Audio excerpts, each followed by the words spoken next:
कैसे हैं आप सभी। बहुत बहुत स्वागत है आप सबों का आपके अपने YouTube चैनल शिक्षा विथायुस में। दोस्तों जैसा कि आप सबों को पता है कि आपका प्लेटफॉर्म स्टैटिक जीके का प्रैक्टिस सेट चल रहा था और आज जो आपका प्रैक्टिस सेट होने वाला है यह आपका प्रैक्टिस सेट नंबर 38 से प्रैक्टिस सेट नंबर 42 तक होने वाला है। अगर इसके पीछे की वीडियोज़ को आप लोगों ने अभी तक नहीं देखा है तो ऊपर आई बटन पर मैंने प्लेलिस्ट का लिंक दे दिया है, आप लोग वहाँ से उस वीडियो को विजिट कर सकते हैं।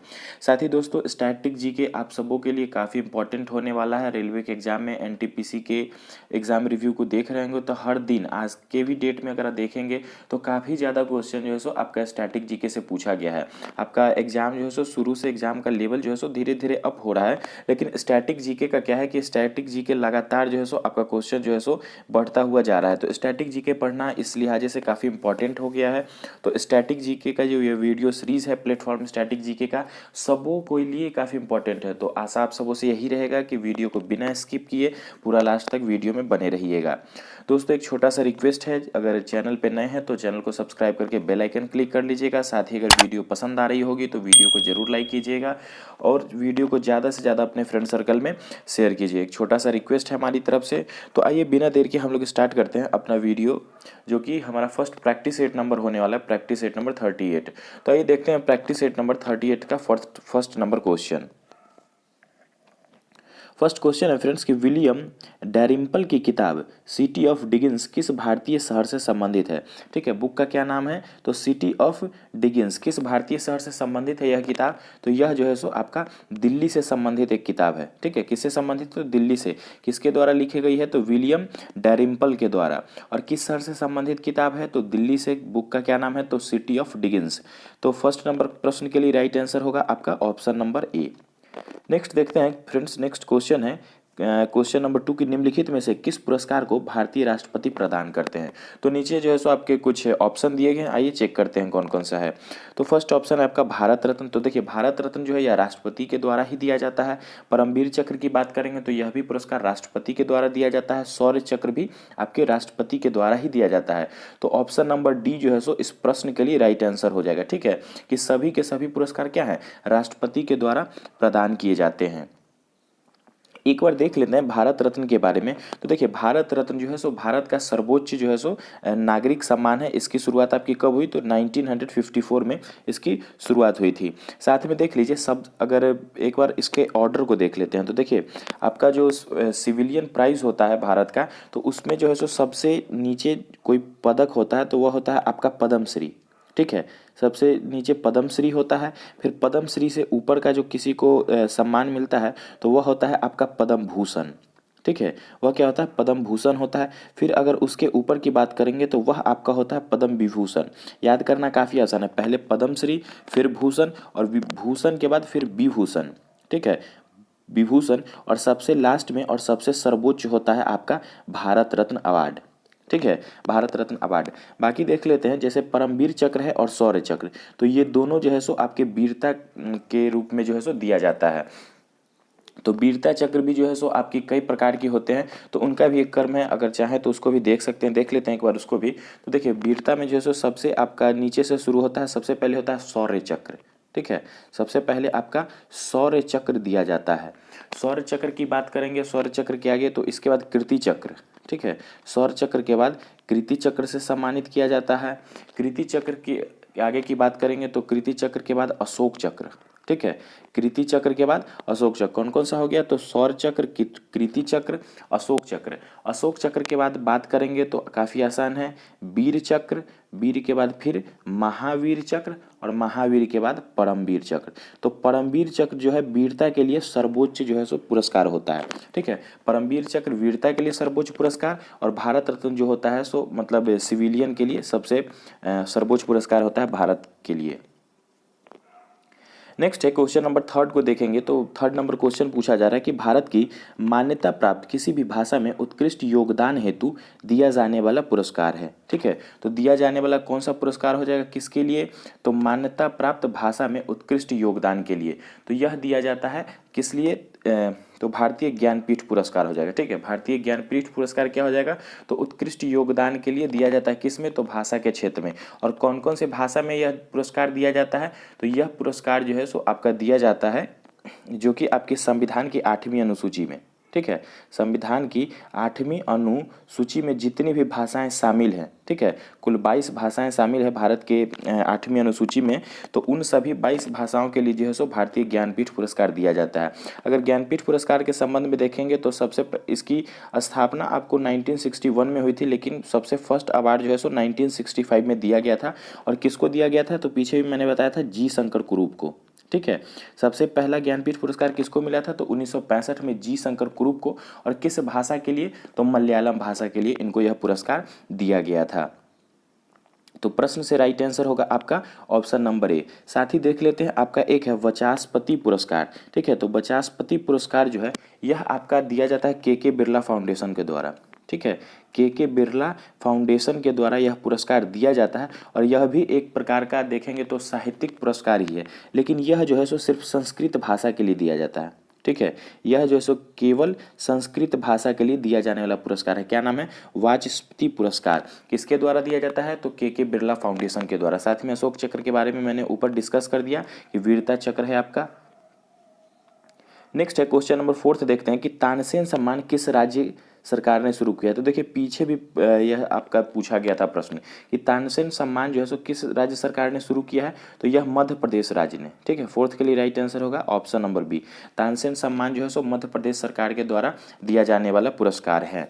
नेक्स्ट है क्वेश्चन नंबर 5 देखते हैं कौन सा है कि मोंगिया पतन किस राष्ट्र में है, ठीक है। कौन सा पतन है, तो याद रखना है ये सब। देखिए नेबरिंग कंट्री से रिलेटेड जो कुछ अगर फेमस चीज़ें हैं, जैसे खास करके आपको नेबरिंग कंट्री की कैपिटल, आपको करेंसी, प्राइम मिनिस्टर, प्रेसिडेंट, साथ में वहाँ के अगर कुछ नेशनल गेम वगैरह है तो उस सब चीज़ को देखना काफ़ी इम्पोर्टेंट है, क्योंकि कभी भी जो है सो इस सब सीक्वेंस से क्वेश्चन आपको उठा के डाल दिया जाएगा डायरेक्ट एग्जाम में।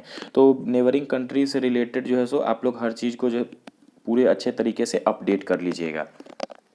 तो देखिए मोंगिया पतन किस राष्ट्र में है, तो मोंगिया पतन आपका कहाँ पे है, तो यह आपका बांग्लादेश में है। तो 5th नंबर प्रश्न के लिए राइट आंसर होगा ऑप्शन नंबर बी।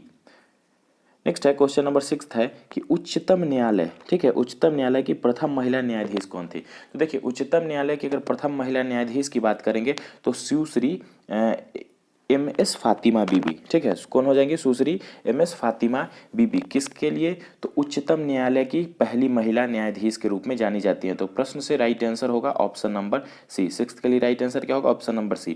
साथ में देख लीजिए कि अगर बात होगी कि आपकी ये तो उच्चतम न्यायालय मतलब सुप्रीम कोर्ट की बात हो गई, लेकिन अगर बात होगी हाई कोर्ट की, तो हाई कोर्ट के लिए जो है सो अन्ना चांडी, ठीक है।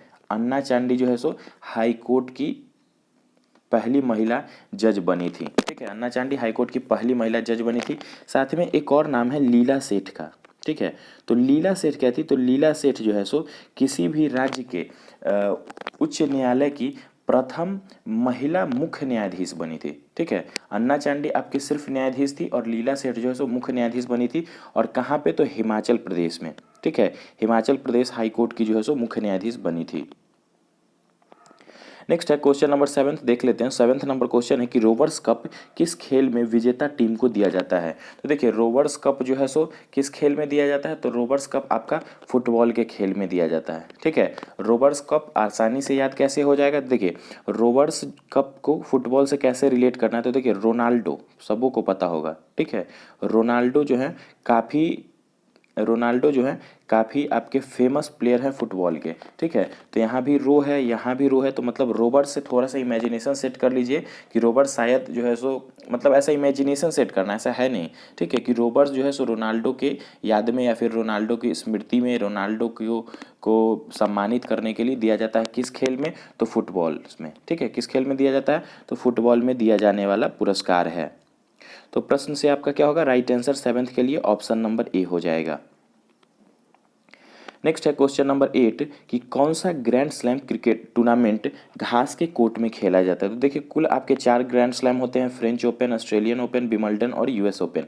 तो इसमें से पूछा गया है कि घास के कोर्ट में कौन सा खेला जाता है। तो देखिए सबसे पहले हम लोग देख लेते हैं कि आपका फ्रेंच ओपन जो है, ठीक है, फ्रेंच ओपन जो है, तो फ्रेंच ओपन आपकी मिट्टी में खेली जाती है, ठीक है। फ्रेंच ओपन कहाँ खेला जाता है, तो यह आपके मिट्टी के मैदान में, जो मतलब जिस पिच पे या जिस कोर्ट पे खेला जाता है वो किसका बना होता है, तो वह जो है सो आपके मिट्टी का कोर्ट होता है, ठीक है, मिट्टी के मैदान में या मिट्टी के कोर्ट बोल सकते हैं।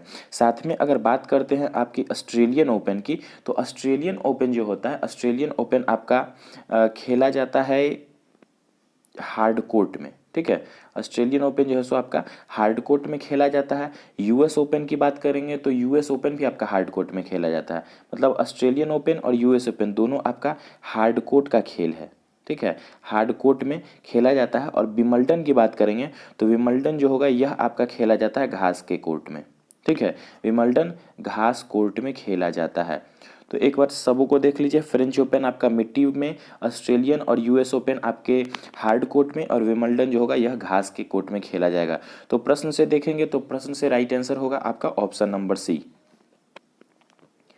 नेक्स्ट चलते हैं, क्वेश्चन नंबर 9 है कि निम्न युग्मों में कौन सुमेल असत्य है, ठीक है। तो यहाँ पर कुछ जो है सो आपको ऑप्शन दिख रहे होंगे, तो उनमें से बताना है कि कौन से असत्य हैं। तो देखिए, हॉर्टिकल्चर मधुमक्खी पालन से संबंधित नहीं है, एपीकल्चर भी बागवानी से नहीं, ये दोनों आपस में इंटरचेंज कर लीजिए, ठीक है। हॉर्टिकल्चर की बात करेंगे तो हॉर्टिकल्चर आपकी बागवानी से संबंधित है और एपीकल्चर मधुमक्खी पालन से संबंधित है।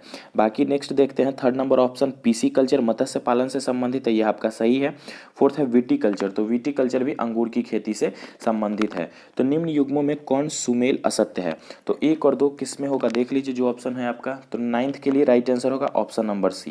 9th के लिए राइट आंसर क्या होगा, ऑप्शन नंबर सी जो है सो प्रश्न से सही होगा। एक बार चेक कर लीजिए इसे, हॉर्टिकल्चर बागवानी के लिए, एपीकल्चर मधुमक्खी पालन के लिए, पीसीकल्चर मत्स्य पालन और विटीकल्चर अंगूर की खेती के लिए, यह जो है सो आपका पूरा सही सुमेल है। नेक्स्ट देखते हैं, क्वेश्चन नंबर 10 है कि निम्न में से नोबेल पुरस्कार पाने वाला पहला भारतीय कौन था, ठीक है। तो नोबेल पुरस्कार पाने वाले पहले भारतीय कौन हो जाएंगे, नोबेल पुरस्कार जो है सो किसके याद में दिया जाता है, तो अल्फ्रेड नोबेल की याद में दिया जाता है। और सबसे पहले इसकी शुरुआत कब हुई थी, तो 1901 से जो है सो यह पुरस्कार लगातार हर वर्ष दिया जाता है। तो देख लेते हैं भारत की तरफ से नोबेल पुरस्कार विजेता पहले व्यक्ति कौन हो जाएंगे, तो रविंद्रनाथ टैगोर। कई बार मैंने इस प्रश्न का जिक्र किया है, कब इनको नोबेल पुरस्कार मिला, तो 1930 में। किस क्षेत्र में मिला था, तो साहित्य के क्षेत्र में, और इनकी किताब गीतांजलि के लिए, ठीक है, गीतांजलि के लिए जो है सो इनको यह पुरस्कार दिया गया था। दूसरा देख लेते हैं डॉक्टर सीवी रमन, ठीक है। तो डॉक्टर सीवी रमन, तो डॉक्टर सीवी रमन देख लीजिए, डॉक्टर सीवी रमन को जो है सो नोबेल पुरस्कार आपका मिला था कब, तो 1930 में। डॉक्टर सीवी रमन को नोबेल पुरस्कार कब दिया गया था, 1930 में डॉक्टर सीवी रमन को नोबेल पुरस्कार दिया गया था। और यह किस क्षेत्र के लिए दिया गया था, तो यह आपके भौतिकी के क्षेत्र के लिए, ठीक है, भौतिकी के क्षेत्र के लिए जो है सो नोबेल पुरस्कार दिया गया था सीवी रमन को। मदर टेरेसा की बात करेंगे तो मदर टेरेसा को 1979 में, मदर टेरेसा को 1979 में नोबेल पुरस्कार से सम्मानित किया गया था शांति के क्षेत्र के लिए। तो भारत के तरफ से पहले नोबेल पुरस्कार विजेता हो जाएंगे रविंद्रनाथ टैगोर, 1913 में इनको नोबेल पुरस्कार से सम्मानित किया गया था। दोस्तों, कुछ लोग का कमेंट आ रहा था कि सर पीडीएफ अपडेट नहीं हो पाया, तो आप लोग अच्छे से चेक कीजिएगा, आपका डिस्क्रिप्शन बॉक्स में पीडीएफ को अपडेट कर दिया गया है। नेक्स्ट है क्वेश्चन नंबर 11 की ऑरेंज क्रांति निम्नलिखित में से किस एक देश से संबंधित है। तो देखिए, ऑरेंज क्रांति की बात करेंगे तो ऑरेंज क्रांति आपकी यूक्रेन से संबंधित है, ठीक है। ऑरेंज क्रांति किस देश से संबंधित हो जाएगी, तो यह आपका यूक्रेन से संबंधित हो जाएगी। साथ में एक बार देख लेते हैं चारों ऑप्शन का, तो ब्राज़ील देख लीजिए, ब्राज़ील आपका कहाँ का एक कंट्री है, तो ये आपकी साउथ अमेरिका की एक कंट्री है। कैपिटल की बात करेंगे तो ब्राज़ीलिया कैपिटल हो जाएगी, ठीक है, ब्राज़ीलिया जो है सो ब्राज़ील की कैपिटल हो जाएगी ब्राज़ीलिया।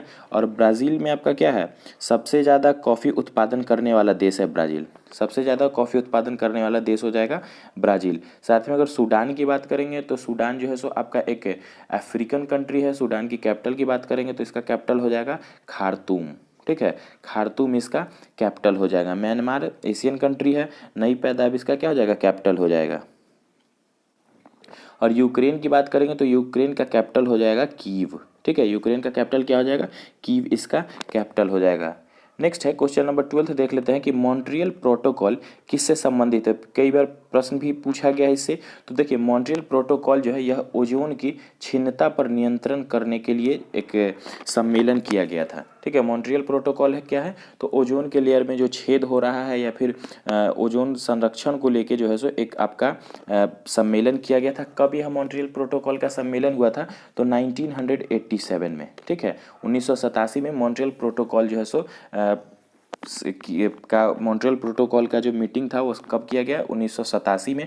और किससे संबंधित है, तो ओजोन की क्षीणता पर नियंत्रण से संबंधित है, मतलब ओजोन संरक्षण हेतु जो है सो यह आपका प्रोटोकॉल था। नेक्स्ट है क्वेश्चन नंबर 13, निम्न युग्मों में कौन सुमेलित नहीं है। एक तरफ आपके कुछ मंदिर हैं और उनसे संबंधित जो है सो स्थान दिए गए हैं, तो उनका देख लेना है सम्मेल कौन सा नहीं है। तो फर्स्ट देखते हैं, ऑप्शन है बृहदेश्वर मंदिर। तो बृहदेश्वर मंदिर की बात करेंगे तो यह आपका तंजौर में है, तो यह आपका ऑप्शन सही हो जाएगा। दूसरा है कालकाजी मंदिर। तो देखिए कालकाजी मंदिर जो है यह नई दिल्ली में है, तो यह भी ऑप्शन सही सुमेल हो जाएगा। तीसरा है आपका देवी पाटन मंदिर। तो देखिए देवी पाटन मंदिर आपका सुल्तानपुर जिला में नहीं है, ठीक है। देवी पाटन मंदिर जो है यह आपके यूपी के बलरामपुर जिला में है, ठीक है, यूपी के बलरामपुर में। देवी पाटन मंदिर कहाँ पे हो जाएगा, यूपी के बलरामपुर में, यूपी के बलरामपुर में आपका यह पड़ता है देवी पाटन मंदिर। साथ में एक और है बड़ी पटन देवी मंदिर। तो देख लीजिए बड़ी पटन देवी मंदिर, थोड़ा कंफ्यूज नहीं होना है, देवी पाटन मंदिर आपके बलरामपुर में हो जाएगा और बड़ी पटन देवी मंदिर पटना में हो जाएगा। साथ में दक्षिणेश्वर काली मंदिर काफ़ी फेमस टेम्पल है, तो ये जो आपका टेम्पल है कोलकाता में, ठीक है। इससे भी थोड़ा कन्फ्यूज नहीं होना है, आपका साथ में नाम क्या दे देता है, दक्षिणेश्वर। तो ऐसा नहीं हो कि आप किसी भी साउथ के स्टेट को ऑप्शन पिक कर ले, तो दक्षिणेश्वर काली मंदिर कोलकाता में है, इस चीज़ को हमेशा याद रखना है। नेक्स्ट है क्वेश्चन नंबर 14 देख लेते हैं, निम्नलिखित कथनों पर विचार करना है। आइए देख लेते हैं क्या है कथन। तो फर्स्ट कथन है कि न्यूक्लियक प्रदायक, ठीक है, न्यूक्लियक प्रदायक समूह मतलब क्या, न्यूक्लियर सप्लायर्स ग्रुप में 24 देश सदस्य के रूप में है। तो यह आपका कथन गलत दिख रहा है, ठीक है। न्यूक्लियर सप्लायर्स ग्रुप में टोटल जो है सो 48 कंट्री हैं, ठीक है, टोटल 48 कंट्री हैं। दूसरा है कि भारत न्यूक्लियर प्रदायक समूह का सदस्य है। तो अगर बात करेंगे इंडिया की, तो इंडिया जो है सो आपका न्यूक्लियर सप्लायर्स ग्रुप में शामिल नहीं है, तो यह भी कथन आपका गलत हो जाएगा। तो राइट आंसर क्या हो जाएगा आपका, ऑप्शन नंबर डी, ना तो एक और ना ही दो, दोनों में से कोई भी कथन सही नहीं है। तो 14 के लिए राइट आंसर होगा ऑप्शन नंबर डी। नेक्स्ट देखते हैं क्वेश्चन नंबर 15 है, एक तरफ सूची 1 और सूची 2 का मिलान करना है। देखिए एक तरफ आपकी कुछ भारत के संस्थान हैं और दूसरे तरफ उनके स्थापना वर्ष को लेके जो है सो पूछा गया है। तो आइए देख लेते हैं क्या है।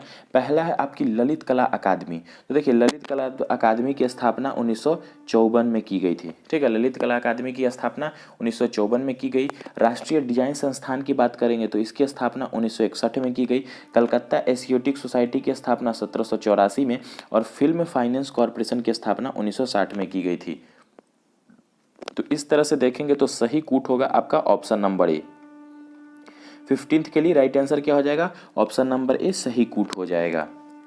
नेक्स्ट देखते हैं क्वेश्चन नंबर 16 है कि अजय जयराम निम्नलिखित खेलों में से किस खेल में भारत का प्रतिनिधित्व करते हैं। पीछे के भी प्रैक्टिस सेट में 1-2 बार यह प्रश्न पूछा गया अजय जयराम को लेके। तो देखिए अजय जयराम, देखिए इस सब तरह के क्वेश्चन को ज़्यादा से ज़्यादा प्रैक्टिस कीजिए, ठीक है, क्योंकि इस तरह का क्वेश्चन जो ग्रुप डी के एग्जाम में, प्रीवियस एनटीपीसी में, इस वर्ष भी जो एनटीपीसी के एग्जाम चल रहे हैं उसमें भी देखने को मिल रहे हैं।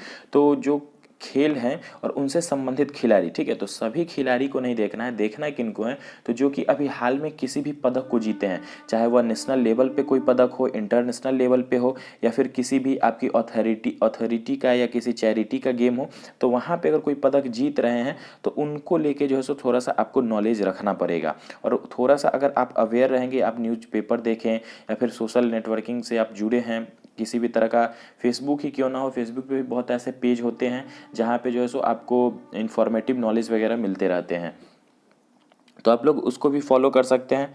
साथ ही दोस्तों अगर आप लोगों ने अभी तक हमारे इंस्टा पेज को फॉलो नहीं किया तो आप लोग उसको भी फॉलो कर लीजिए। शिक्षा.with.ayush के नाम से हमारा इंस्टा पेज है, वहाँ पे भी काफ़ी आपको इन्फॉर्मेटिव नॉलेज मिलती रहती है। तो देख लेते हैं अजय जयराम के बारे में। तो अजय जयराम जो है वह आपके बैडमिंटन से संबंधित हैं, ठीक है। अजय जयराम किस खेल से संबंधित है, तो यह बैडमिंटन से संबंधित खिलाड़ी हैं। क्या नाम है, अजय जयराम। भारत का प्रतिनिधित्व करते हैं बैडमिंटन में। तो प्रश्न नंबर 16 के लिए राइट आंसर होगा आपका ऑप्शन नंबर डी। नेक्स्ट है क्वेश्चन नंबर 17 है कि न्यू स्टार अंतरिक्ष आधारित एक्सरे टेलीस्कोप की मदद से डैश का गहन सर्वेक्षण किया जाता है। यह प्रश्न आपका एनटीपीसी 2016 में पूछा गया है, मतलब प्रीवियस ईयर क्वेश्चन है और ज़्यादा पुराना भी नहीं, 2016 का पूछा गया है। क्या है प्रश्न कि न्यू स्टार अंतरिक्ष आधारित एक्सरे टेलीस्कोप की मदद से गहन सर्वेक्षण किया जाता है। किसका, तो यह गहन सर्वेक्षण किया जाता है कृष्ण वीवर का, मतलब ब्लैक होल्स का, ठीक है। कृष्ण वीवर या ब्लैक होल्स उसको बोलते हैं। तो प्रश्न नंबर 17 के लिए राइट आंसर होगा ऑप्शन नंबर बी। नेक्स्ट आते हैं क्वेश्चन नंबर 18 पे कि पूछ रहा है कि इनमें से कौन सी पुस्तक डॉक्टर एपीजे अब्दुल कलाम द्वारा लिखित नहीं है। तो कुछ ऑप्शन है हमारे सामने, देख लेते हैं कौन सा जो है सो एपीजे अब्दुल कलाम साहब की बुक नहीं है। तो देखिए द साइंटिफिक इंडियन की बात करेंगे तो द साइंटिफिक इंडियन जो है एपीजे अब्दुल कलाम की किताब है, उनके द्वारा रचित है। दूसरा है इनविजिंग एंड एम्पावर्ड नेशन, ठीक है। क्या है, इनविजनिंग एंड एम्पावर्ड नेशन, तो यह भी पुस्तक एपीजे अब्दुल कलाम साहब के द्वारा लिखी गई है। तीसरा है माई कंट्री माई लाइफ। तो देखिए माई कंट्री माई लाइफ पुस्तक जो है यह एपीजे अब्दुल कलाम साहब की बुक नहीं है। और इग्नाइटेड माइंड्स भी जो है किसकी बुक है, एपीजे अब्दुल कलाम की। साथ में इनकी आत्मकथा जो है उसका क्या नाम है, तो अग्नि की उड़ान या विंग्स ऑफ फायर भी उसको बोलते हैं। तो प्रश्न से राइट आंसर क्या होगा, option number C, my country my life जो है एपीजे अब्दुल कलाम की पुस्तक नहीं है। यह पुस्तक जो है लिखी गई है लाल कृष्ण आडवाणी के द्वारा, ठीक है। किसके द्वारा, तो दिग्गज बीजेपी नेता लाल कृष्ण आडवाणी के द्वारा यह बुक लिखी गई है, रचित है एल के आडवाणी के द्वारा। नेक्स्ट है क्वेश्चन नंबर 19 देख लेते हैं कि अंतरिक्ष में सौर ऊर्जा कण किस रोबोटिक अंतरिक्ष यान से लाना था जिसका पैराशूट नहीं खुलने के कारण नष्ट हो गया है, ठीक है, नष्ट हो गया। तो वह कौन सा अंतरिक्ष यान हो जाएगा, तो वह जो होगा वह आपका होगा ऑप्शन नंबर ए, जेनेसिस, ठीक है। क्या नाम होगा उसका, तो जेनेसिस उसका नाम होगा। थोड़ा नया टाइप का क्वेश्चन है, 1 से 2 बार इसका प्रैक्टिस कीजिएगा, आसानी से याद हो जाएगा। नेक्स्ट है क्वेश्चन नंबर 20, हैकर से क्या तात्पर्य है। यह भी आपका एनटीपीसी 2016 प्रीवियस ईयर क्वेश्चन है। देखिए प्रीवियस ईयर क्वेश्चन को भी आप लोग जरूर पढ़िएगा, क्योंकि वहाँ से भी कई क्वेश्चन आपको देखने को मिलेंगे। और प्रीवियस ईयर से मैंने देखा है एग्जाम रिव्यू को, तो कई क्वेश्चन आपके 2016 से ज़्यादा क्वेश्चन पूछे जा रहे हैं। ज़्यादा कहने का मतलब हर सेट में 2-3 क्वेश्चन जो है प्रीवियस देखने को मिल ही जाता है। तो प्रीवियस वीडियोज़ देखना चाहते हैं प्रीवियस ईयर के जीके जीएस क्वेश्चन को, तो ऊपर आई बटन पर मैं प्लेलिस्ट का लिंक दे देता हूँ, आप लोग वहाँ से भी इस वीडियो को देख सकते हैं। तो ये देख लेते हैं कि हैकर से क्या तात्पर्य है। तो हैकर एक ऐसा व्यक्ति होता है जो डेटा तक अनधिकृत पहुंच प्राप्त करने के लिए कंप्यूटरों का उपयोग करता है। तो राइट आंसर क्या होगा, ऑप्शन नंबर बी। देखिए हैकर क्या होता है, नॉर्मल भाषा में समझते हैं तो एक तरह का एकदम कॉमन सा वर्ड यूज़ कर सकते हैं, एक तरह का चोर होता है, ठीक है। ये चोर किस तरह का होता है, तो एक तरह का आपका समझिए तो टेक्नोलॉजिकल चोर होता है, जो कि आपका कंप्यूटर से या फिर आपके दूसरे के कंप्यूटर के डेटा को अपने पास इस्तेमाल कर लेता है। या कई बार आप लोग इस तरह के शब्द को सुने हैं कि हमारा फेसबुक हैक हो चुका है, व्हाट्सएप हैक हो चुका है। क्या होता है कि कोई जो व्यक्ति होता है और इसकी पढ़ाई होती है, ठीक है, हैकिंग की भी एक तरह की पढ़ाई होती है जो कि आपका टेक्निकल फील्ड से रिलेटेड होता है। और हैकर ऐसा नहीं है कि आपकी सारे हैकर जो होते हैं वो इनलीगल होते हैं, बहुत सारे लीगल हैकर्स भी होते हैं और गवर्नमेंट के पास भी बहुत सारे हैकर होते हैं जो कि हर तरह की वेबसाइट पे जो है इनका नियंत्रण हो सकता है। तो हैकर से तात्पर्य क्या है, तो वह व्यक्ति जो डेटा तक अनधिकृत पहुंच प्राप्त करने के लिए कंप्यूटरों का उपयोग करता है। तो प्रश्न नंबर 20 के लिए राइट आंसर होगा ऑप्शन नंबर बी। तो दोस्तों अगर वीडियो अच्छा लग रहा होगा तो वीडियो को जरूर लाइक कीजिएगा, अपने इस छोटे से भाई को जरूर प्यार दीजिएगा और वीडियो को ज़्यादा से ज़्यादा शेयर कीजिए अपने फ्रेंड सर्कल में, ताकि ज़्यादा से ज़्यादा लोग हमसे जुड़ सके और अपना जो है परिवार है धीरे धीरे बड़ा होते रहे। तो आइए देखते हैं, इस तरह से हमारा प्रैक्टिस सेट नंबर 38 कंप्लीट होता है। स्टार्ट करते हैं प्रैक्टिस सेट नंबर 39 का फर्स्ट नंबर क्वेश्चन। निम्न कथनों में से कौन सा सही नहीं है। तो हमारे सामने कुछ कथन दिए गए हैं और उनमें से पूछा जा रहा है कि कौन से कथन सही नहीं है। तो आइए चेक करते हैं। फर्स्ट कथन है आपका कि राष्ट्रगीत वंदे मातरम की रचना बंकिम चंद्र चटर्जी ने मूल रूप से बंगला में की थी। तो देखिए बंकिम चंद्र चटर्जी ने इसकी रचना जो है सो बंगला में की थी, लेकिन मूल रूप से जो है यह संस्कृत में था, ठीक है। मूल रूप से यह आपका संस्कृत का एक पोयम था या फिर शब्दावली कह सकते हैं। वंदे मातरम क्या था, मूल रूप से संस्कृत में रचित था। तो प्रश्न से देखेंगे तो राइट आंसर आपका यही हो जाएगा, ऑप्शन नंबर ए। यह जो है सो थोड़ा सही नहीं दिख रहा है, बाकी को भी एक बार चेक कर लेते हैं। वैसे ऑप्शन नंबर बी है कि शक संबंध पर आधारित राष्ट्रीय पंचांग में एक चैत्र सामान्यतः 22 मार्च को और अधिवर्ष 21 मार्च को पड़ता है, तो यह ऑप्शन आपका सही है। तीसरा देखते हैं कि भारत के राष्ट्रीय ध्वज के प्रारूप को संविधान सभा ने 22 जुलाई 1947 को अपनाया था, यह भी सही है। तीसरा नेक्स्ट है रविंद्रनाथ ठाकुर द्वारा मूल बंगला में रचित गान जनगण मन के हिंदी संस्करण को संविधान सभा ने भारत के राष्ट्रगान के रूप में 24 जनवरी 1950 को अपनाया था, तो यह भी आपका सही है। संविधान लागू होने से 2 दिन पहले जो है सो जनगण मन को राष्ट्रगान के रूप में अपनाया गया था। तो राइट आंसर होगा आपका ऑप्शन नंबर ए, प्रश्न नंबर 1 के लिए। देखते हैं सेकंड नंबर क्वेश्चन है कि अल्फ्रेड नोबल को नोबेल पुरस्कार वितरण हेतु एक निधि स्थापित करने के लिए धनराशि किस आविष्कार से मिली थी। तो देखिए अल्फ्रेड नोबेल साहब ने जो नोबेल पुरस्कार वितरण का जो एक कमेटी बनाया या फिर जो निधि स्थापित की, तो उसके लिए उनको पैसा कहाँ से आया था। तो पूछा जा रहा है एक तरह से समझिए तो अल्फ्रेड नोबेल के बारे में, तो किस चीज़ के आविष्कार से उनको पैसा मिला, तो उन्होंने डायनामाइट का आविष्कार किया था। कल भी मैंने बताया था अल्फ्रेड नोबेल ने किस चीज़ का आविष्कार किया, तो डायनामाइट का। साथ में देख लेंगे डायनामाइट में जो है सो मुख्य तत्व कौन सा होता है, तो नाइट्रोग्लिसरीन पाया जाता है डायनामाइट में। तो अल्फ्रेड नोबेल किस चीज़ के आविष्कार के लिए जाने जाते हैं, डायनामाइट के लिए। साथ में देख लेते हैं ऑप्शन नंबर ए की बात करेंगे, तो option number A steam engine सबको पता है। स्टीम इंजन का इन्वेंशन किसने किया था, तो जेम्स वाट ने। ठीक है, किसने किया था, जेम्स वाट ने। साथ में टेलीफोन की बात करेंगे तो टेलीफोन का आपका इन्वेंशन किसने किया, तो ग्राहम बेल ने। ठीक है, ग्राहम बेल ने टेलीफोन का आविष्कार किया था। काफ़ी आसानी से याद रख सकते हैं, टेलीफोन का जब रिंग आता है मतलब क्या, बेल, तो वहाँ से इसको थोड़ा सा रिलेट कर लीजिए। प्रश्न से राइट आंसर होगा option number C, dynamite. Next है क्वेश्चन नंबर 3 कि कोणार्क मंदिर का देवता है। तो देखिए कोणार्क मंदिर में मुख्यतः जो है सो सूर्य भगवान की पूजा की जाती है, उपासना की जाती है। ठीक है, तो कोणार्क मंदिर के देवता कौन हो जाएंगे, तो सूर्य। कोणार्क मंदिर कहाँ पे है, तो यह आपका ओडिशा में है। ठीक है, कहाँ पे है, ओडिशा में पड़ता है। और इसकी स्थापना किसने की थी, तो नरसिंह देव प्रथम ने। ठीक है, नरसिंह देव प्रथम ने इसकी स्थापना की थी कोणार्क मंदिर का। कहाँ पे है यह, तो यह आपका ओडिशा में है। किसकी पूजा होती है, तो सूर्य की। नेक्स्ट देखते हैं क्वेश्चन नंबर 4 है कि निम्नलिखित में से कौन सा देश यूरोपीय संघ का सदस्य नहीं है। तो देख लेते हैं, कुछ कुछ ऑप्शन है आपके सामने, 4 ऑप्शन है, तो इनमें से बताना है कि यूरोपीय संघ का सदस्य कौन सा नहीं है।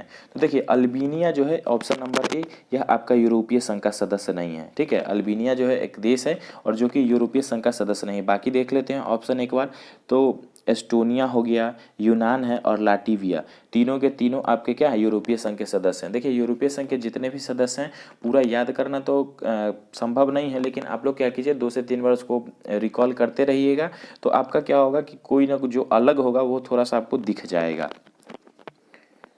नेक्स्ट है क्वेश्चन नंबर 5 है कि निम्न युग्मों में कौन सुमेल असत्य है। एक तरफ कुछ आविष्कार हैं, संबंधित जो है सो आविष्कारक के नाम है, बताना है कि कौन सा असत्य है। तो देखिए ग्रामोफोन की बात करेंगे तो ग्रामोफोन का आविष्कार किसने किया, थॉमस अल्वा एडिसन ने, तो यह ऑप्शन सही है। दूसरा बात करेंगे रिवॉल्वर का, तो रिवॉल्वर का आविष्कार भी आपका किया था सैमुअल कोल्ट ने, तो यह भी आपका सही है। तीसरा बात करेंगे फाउंटेन पेन का, तो फाउंटेन पेन का भी इन्वेंशन किया था वाटरमैन ने, तो यह भी सही है। नेक्स्ट है ऑप्शन नंबर डी बाइसिकल, तो बाइसिकल का इन्वेंशन लुई पास्चर ने नहीं किया था। ठीक है, बाइसिकल की इन्वेंशन की बात करेंगे तो बाइसिकल का इन्वेंशन किया था के मैकमिलन ने। ठीक है, किसने किया था, के मैकमिलन ने इसका इन्वेंशन किया था। बाइसिकल का इन्वेंशन किसने किया, तो के मैकमिलन ने। बाकी के 3 ऑप्शन को देख लीजिए, gramophone Thomas Alva Edison, revolver का सैमुअल कोल्ट, फाउंटेन पेन का वाटरमैन और बाइसिकल का के मैकमिलन। तो प्रश्न से राइट आंसर होगा ऑप्शन नंबर डी। नेक्स्ट देखते हैं क्वेश्चन नंबर 6 है कि भरतपुर सेंचुरी किस राज्य में स्थित है। ठीक है, तो भरतपुर सेंचुरी है किस राज्य में स्थित है, तो यह आपका राजस्थान में पड़ता है। ठीक है, भरतपुर वाइल्ड लाइफ सेंचुरी किस राज्य में है, तो यह आपका राजस्थान में है। भरतपुर हो गया, केवला देव हो गया, रणथंबोर है, ये सब आपके राजस्थान के सेंचुरी हैं। नेक्स्ट देखते हैं क्वेश्चन नंबर 7 है कि भारत की पहली महिला राष्ट्रपति हैं। तो देखिए भारत की पहली महिला राष्ट्रपति कौन हो जाएंगी, श्रीमती प्रतिभा देवी सिंह पाटिल। ठीक है, भारत की पहली महिला राष्ट्रपति हो जाएंगी श्रीमती प्रतिभा देवी सिंह पाटिल। और अगर किसी भी देश की प्रथम महिला राष्ट्रपति की बात करेंगे तो वो कौन हो जाएंगी, वो जो है सो आपके अर्जेंटीना की राष्ट्रपति हैं। ठीक है, मतलब सबसे पहले महिला राष्ट्रपति किस देश में बनाया गया था, तो आपके अर्जेंटीना में। और सबसे पहली महिला प्रधानमंत्री जो है सो कहाँ की हुई थी, तो वो श्रीलंका की हुई थी। नेक्स्ट देखते हैं क्वेश्चन नंबर 8 में, सामरिक शस्त्र न्यूनीकरण संधि किनके बीच संधि है। ठीक है, तो कौन सा सामरिक शस्त्र न्यूनीकरण संधि किनके बीच में संधि है, तो यह जो संधि है यह आपका यूएसए और रूस के बीच में एक संधि है। ठीक है, क्या संधि है, तो सामरिक शस्त्र न्यूनीकरण संधि किसके बीच में है, तो यूएसए एवं रूस के बीच में यह संधि है। तो प्रश्न से राइट आंसर होगा ऑप्शन नंबर बी। नेक्स्ट है क्वेश्चन नंबर 9 कि भारत में स्थलीकृत मानचित्र निम्न में से कौन सा संगठन बनाता है। ठीक है, तो कौन सा चीज, तो स्थलीकृत मानचित्र कौन सा संगठन बनाता है, तो स्थलीकृत मानचित्र जो है यह आपका भारतीय सर्वेक्षण विभाग के द्वारा बनाया जाता है। ठीक है, भारतीय सर्वेक्षण के विभाग के द्वारा भारत में जितने भी प्रकार की जो है सो मानचित्र होती हैं उनका निर्माण किया जाता है। तो प्रश्न से राइट आंसर क्या होगा, ऑप्शन नंबर बी जो है सो प्रश्न से राइट आंसर होगा। नेक्स्ट है क्वेश्चन नंबर 10 कि सन सिटी अवस्थित है। ठीक है, तो सन सिटी कहाँ पे अवस्थित है, प्रश्न में क्या पूछा गया, सन सिटी। तो देखिए सन सिटी जो है यह आपकी दक्षिण अफ्रीका में अवस्थित है। सन सिटी कहाँ अवस्थित है, दक्षिण अफ्रीका में अवस्थित है। नेक्स्ट देखते हैं 11th नंबर क्वेश्चन है कि भूरी क्रांति किससे संबंधित है। ठीक है, भूरी क्रांति किससे संबंधित हो जाएगी, तो भूरी क्रांति आपकी उर्वरकों के उत्पादन से। भूरी क्रांति संबंधित किससे हो जाएगी, तो उर्वरकों के उत्पादन से संबंधित है भूरी क्रांति। साथ में अगर बात करेंगे पीली क्रांति की, तो पीली क्रांति आपकी तिलहन से संबंधित हो जाएगी। रजत क्रांति की बात करेंगे तो रजत क्रांति आपके अंडा उत्पादन से संबंधित क्रांति है। बाकी भी कुछ हैं तो उनको भी आप लोग देखते रहिएगा। नेक्स्ट है क्वेश्चन नंबर 12 के देख लेते हैं। 12th नंबर क्वेश्चन है कि यूनिसेफ का मुख्यालय कहाँ पर स्थित है। ठीक है, तो यूनिसेफ के मुख्यालय की बात करेंगे तो यूनिसेफ का मुख्यालय आपका न्यूयॉर्क में। ठीक है, यूनिसेफ का मुख्यालय कहाँ स्थित है, न्यूयॉर्क में स्थित है। और यह प्रश्न आपका एनटीपीसी 2016 में पूछा गया था कि यूनिसेफ का मुख्यालय कहाँ है, तो न्यूयॉर्क में। साथ में देख लेते हैं यूनिसेफ है क्या। यूनिसेफ जो क्या होता है, तो यूनिसेफ है आपका यूनाइटेड नेशन का ही एक ऑर्गेनाइजेशन है जिसका फुल फॉर्म होता है यूनाइटेड नेशन चिल्ड्रंस फंड। ठीक है, यूनाइटेड नेशन चिल्ड्रंस फंड होता है इसका फुल फॉर्म। नेक्स्ट है क्वेश्चन नंबर 13 देख लेते हैं कि भारत की जनगणना 2011 के अनुसार साक्षरता के संबंध में निम्नलिखित कथनों पर विचार करना है। मतलब 2011 की जो जनगणना हुई थी उसमें जो है सो आपका साक्षरता को लेके कुछ तत्व दिए गए हैं नीचे, उनको जो है सो आपको पढ़ना है और समझना है कि क्या है इन कथनों में। पहला है आपका कि भारत की कुल साक्षरता दर 64.76% है। तो देखिए भारत की कुल साक्षरता दर 64.76% नहीं है, भारत की कुल साक्षरता दर की बात करेंगे तो लगभग 74% जो है सो भारत की कुल साक्षरता दर है। तो पहला कथन जो है सो आपका गलत हो गया है। दूसरा देख लेते हैं, दूसरा जगह भारत में पुरुषों की साक्षरता दर 82.14% है। तो यह जो है सो आपका कथन सही है। ठीक है, पुरुषों की जो है साक्षरता है लगभग जो है सो 83% के आसपास में है। तीसरा कथन देखते हैं कि भारत में सर्वाधिक महिला साक्षरता वाला राज्य राजस्थान है। देख लिए, भारत में सर्वाधिक महिला साक्षरता वाला राज्य राजस्थान नहीं केरल हो जाएगा। ठीक है, सर्वाधिक महिला साक्षरता वाला राज्य केरल हो जाएगा, ना कि राजस्थान। तो ऑप्शन नंबर 3 भी गलत है। नेक्स्ट है कि न्यूनतम साक्षरता दर वाला राज्य बिहार है। ये तो बिल्कुल सही है। ठीक है, न्यूनतम साक्षरता दर वाला राज्य बिहार है। काफ़ी जो है सो कह सकते हैं दुर्भाग्य की बात है हम सबों के लिए। तो प्रश्न से देख लेते हैं, कह रहा है निम्नलिखित कूट के आधार पर सही विकल्प का चयन करें। तो देखिए सही विकल्प कौन सा हो जाएगा, तो सही विकल्प होगा ऑप्शन नंबर डी। सिर्फ 2 और 4 जो है सो सही हैं, सिर्फ 2 और 4 सही हैं, बाकी जो है सो ऑप्शन मैंने डिस्कस कर दिया है। नेक्स्ट देख लेते हैं क्वेश्चन नंबर 14 है कि पुराने श्याम प्रदेश का नया नाम क्या है। तो देखिए श्याम जो है पहले किसका नाम था, श्याम या श्यामल जो है पहले आपको थाईलैंड को बोला जाता था। ठीक है, थाईलैंड का पुराना नाम क्या था, श्याम या श्यामल जो है सो थाईलैंड का पुराना नाम था।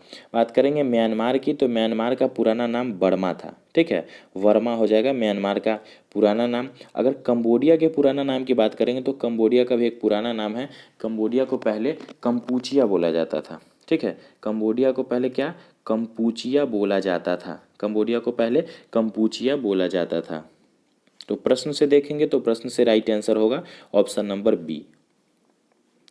नेक्स्ट है क्वेश्चन नंबर 15 कि धार्मिक त्यौहार दशहरा निम्न में से किस राज्य में उल्लास के साथ मनाया जाता है। ठीक है, तो दशहरा की बात हो रही है, दुर्गा पूजा की नहीं। ठीक है, तो दशहरा जो है यह आपका कर्नाटक में काफ़ी हर्ष और उल्लास के साथ मनाया जाता है। ठीक है, दशहरा जो है कर्नाटक में काफ़ी हर्षोल्लास के साथ मनाया जाता है।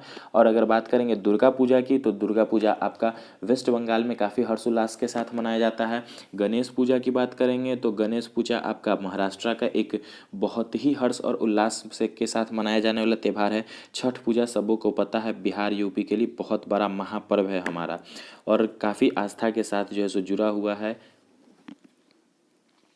नेक्स्ट देखते हैं क्वेश्चन नंबर 16 है कि निम्नलिखित में से कौन सा एक कंप्यूटर वायरस नहीं है।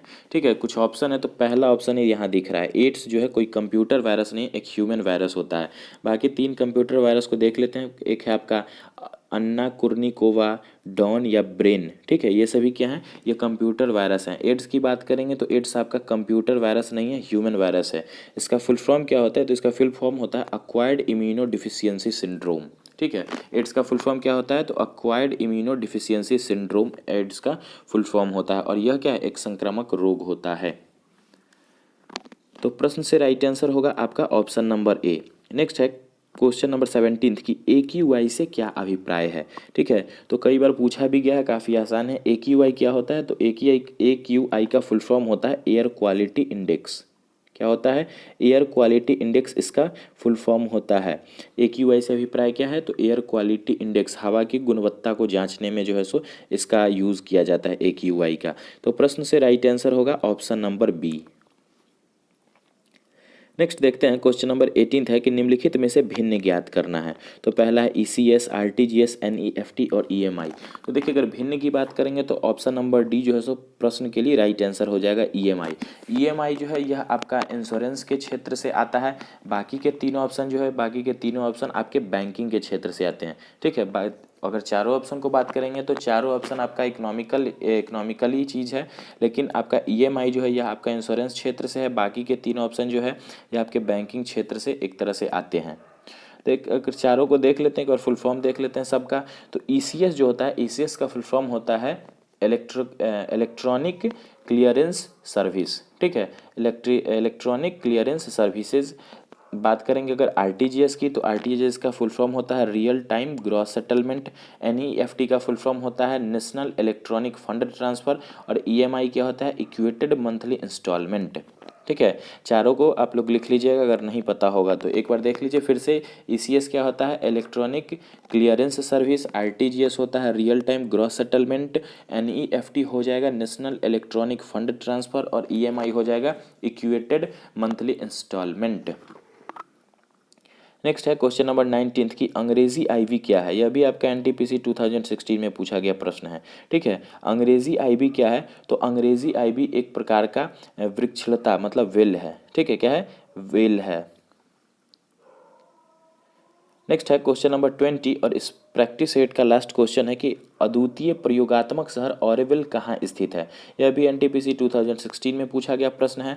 तो अद्वितीय प्रयोगात्मक शहर ऑरेविल जो है यह आपका पौंडीचेरी में स्थित है। कहाँ पे है, तो भारतीय केंद्र शासित प्रदेश पौंडीचेरी में जो है सो ऑरेविल शहर स्थित है। ठीक है, ऑरेविल कहाँ पे स्थित है, तो पौंडीचेरी में। और ऑरेविल शहर जो है यह किससे संबंधित है, तो अरविंदो से। ठीक है, अरविंदो घोष से यह शहर काफ़ी संबंधित है। तो अगर देखेंगे तो पीछे के जितने भी प्रैक्टिस सेट है उसमें लास्ट के जो 3-4 क्वेश्चन होते हैं ना, वो आपके NTPC 2016 के हैं। हर प्रैक्टिस सेट में मुझे लास्ट में ही जो है सो NTPC के क्वेश्चन मिलते हैं जो कि 2016 में पूछे गए थे। तो देख लीजिएगा, अगर लास्ट के क्वेश्चन आप लोग देखना चाहते हैं तो उसको देखिएगा। NTPC में करीब करीब हर क्वेश्चन लास्ट में देखने को मिल ही रहा है। तो वीडियो अगर अच्छा लग रहा होगा तो लाइक करते चलिएगा, ज़्यादा से ज़्यादा शेयर कीजिएगा। आपके छोटे भाई को जो है सो आगे बढ़ाने में आप सबों का काफ़ी योगदान होना चाहिए। आगे देखते हैं प्रैक्टिस सेट नंबर 40 होगा। प्रैक्टिस सेट नंबर 40 का फर्स्ट नंबर क्वेश्चन है कि अंधा युग के लेखक कौन है। ठीक है। बुक का क्या नाम है? अंधा युग। तो अंधा युग बुक के लेखक हैं धर्मवीर भारती। ठीक है, कौन हो जाएंगे?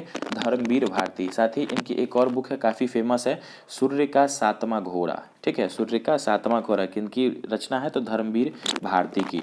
तो प्रश्न से राइट आंसर होगा ऑप्शन नंबर सी। कौन सा बुक है? तो अंधा युग। अंधा युग के लेखक कौन हो जाएंगे? धर्मवीर भारती। दूसरा है धान का मूल स्थान कहाँ है? ठीक है, धान जो होता है जिससे आपका चावल निकाला जाता है, वह मूलतः कहाँ का जो है सो आपका एक फसल था? तो देखिए मूलतः जो है सो धान की बात करेंगे तो यह चाइनीज़ है। ठीक है, धान जो है सो मूलतः चाइना में उगाया जाता था, धीरे धीरे जो है पूरे विश्व में इसकी खेती होने लगी। तो धान जो है सो मूल रूप से चाइना का फसल है। नेक्स्ट देखते हैं, क्वेश्चन नंबर थर्ड है कि नोबेल शांति पुरस्कार किस नगर में दिया जाता है? हाँ, ये भी थोड़ा सा कन्फ्यूजन वाला क्वेश्चन है, आइए इसको भी एक बार हम लोग आसानी से समझते हैं। देखिए नोबेल शांति पुरस्कार जो है यह आपका ओसेलो में दिया जाता है। ठीक है, ओसेलो कहाँ पे है? तो यह आपकी नॉर्वे की कैपिटल है। ठीक है, यह आपकी नॉर्वे की कैपिटल है ओसेलो। और बाकी जो 5 पुरस्कार हो जाएंगे नोबेल के। देखिए नोबेल पुरस्कार कुल 6 क्षेत्रों में दिया जाता है। तो शांति का जो पुरस्कार होता है नोबेल शांति पुरस्कार, वह जो है सो हर वर्ष ओसेलो में दिया जाता है। कहाँ पे? नॉर्वे में। नॉर्वे की कैपिटल है ओसेलो। और बात करेंगे बाकी के 5 क्षेत्रों के पुरस्कार की, तो बाकी के 5 क्षेत्रों के पुरस्कार स्वीडन के स्टॉकहोम में दिया जाता है। ठीक है, बाकी के 5 क्षेत्र के पुरस्कार स्वीडन के स्टॉकहोम में दिया जाता है। इसीलिए जो है यह प्रश्न पूछा गया है।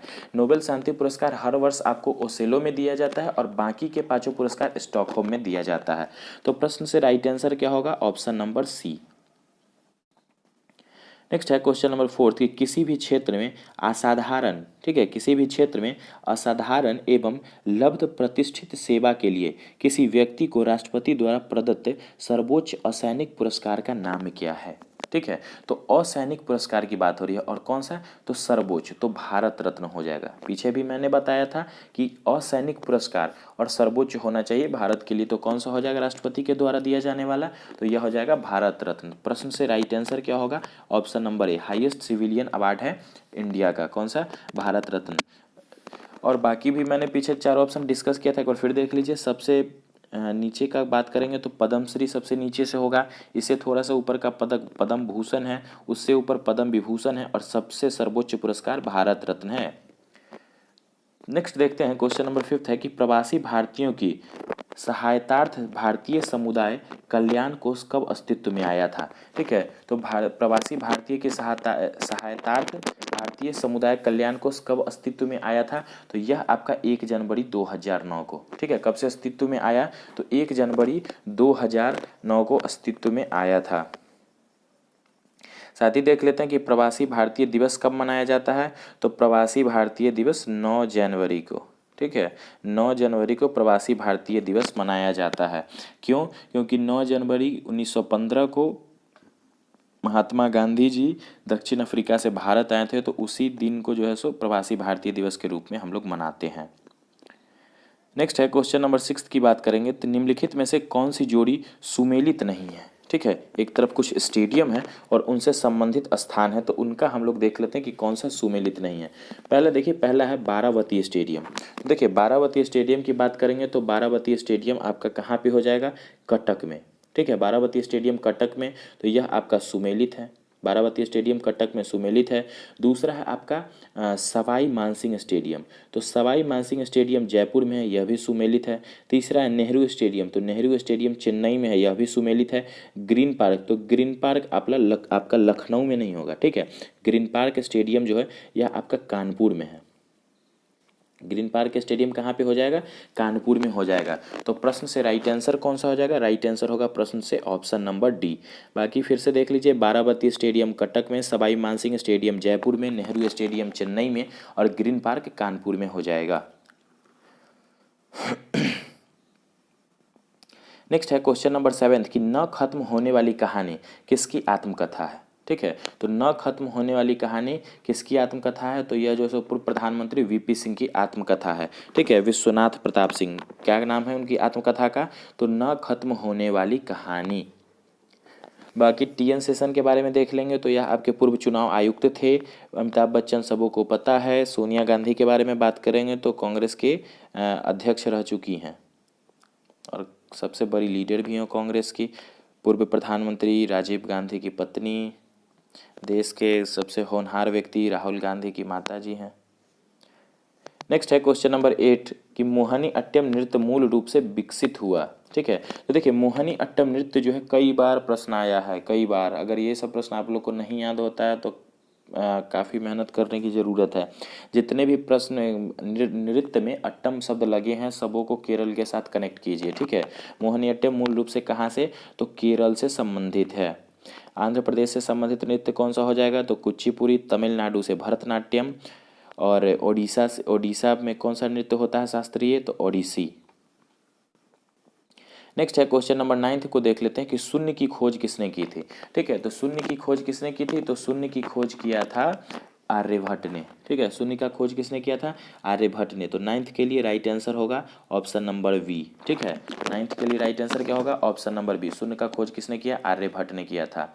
नेक्स्ट है क्वेश्चन नंबर 10 देखते हैं कि निम्नलिखित संगीतज्ञों एवं वाद्य यंत्रों के जोड़ों में कौन सा सही जोड़ा नहीं है। देख लेते हैं, तो पन्ना लाल घोष बांसुरी वादक हैं, सही है। दूसरा है निखिल बनर्जी सितार वादक हैं, यह भी सही है। तीसरा है अमजद अली खां, तो अमजद अली खां सरोद वादक है, यह भी संबंधित है, सही है। ऑप्शन नंबर डी विलायत खां, तो देखिए विलायत खां तबला से संबंधित नहीं है। ठीक है, बात करेंगे विलायत खां की, तो विलायत खां भी सितार वादक हैं। ठीक है, विलायत खां आपके सितार वादक हो जाएंगे। विलायत खां क्या हो जाएंगे, सितार वादक हो जाएंगे विलायत खां। तो प्रश्न से राइट आंसर क्या होगा, option number D. Pannalal Ghosh, Ronu Majumdar, ये सब जो है सो बांसुरी वादक हैं। निखिल बनर्जी सितार वादक हैं। अमजद अली खां सरोद वादक हैं। विलायत खां जो हो जाएंगे वह आपके सितार वादक हो जाएंगे। नेक्स्ट है प्रश्न नंबर 11 कि निम्नलिखित में से वह देश कौन सा है जो सार्क का सदस्य नहीं है। आइए देख लेते हैं। तो देखिए सार्क का सदस्य कौन नहीं हो जाएगा, तो प्रश्न से जो है सो राइट आंसर होगा ऑप्शन नंबर सी। ठीक है, म्यांमार की बात करेंगे तो म्यांमार जो है सो आपका सार्क समूह का जो है सदस्य नहीं होगा। सार्क समूह में कुल जो है सो 8 देश सदस्य हैं, भारत, पाकिस्तान, बांग्लादेश, अफगानिस्तान, इस तरह से जो है सो नेपाल सहित जो है सो कुल 8 देश सार्क के सदस्य हैं। और सार्क की अगर हेडक्वार्टर की बात करेंगे तो सार्क का हेडक्वार्टर आपका कहाँ पे हो जाएगा, काठमांडू। ठीक है, सार्क का हेडक्वार्टर हो जाएगा काठमांडू में, इसका हेडक्वार्टर हो जाएगा नेपाल के काठमांडू में। नेक्स्ट है क्वेश्चन नंबर 12 कि भारत MMRCA डील के तहत राफेल नामक विमान किस देश से खरीदेगा। ठीक है, तो भारत जो है MMRCA डील के तहत राफेल किस देश के खरीद रहा है, तो राफेल जो है सो फ्रांस से। ठीक है, राफेल विमान किस देश का है, तो फ्रांस का है यह विमान राफेल।